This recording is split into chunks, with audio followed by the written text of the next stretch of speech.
लटकाई के कांवर कान्हा पर हो, लटकाई के कांवर कान्हा पर हो, चलो ना जल चढ़ावे शिवाला पर हो, चलो ना जल चढ़ावे शिवाला पर हो।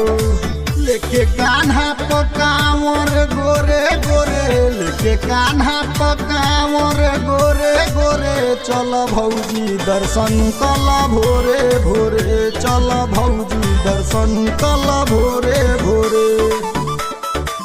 बोली बोली बाबा महेंद्र नाथ की।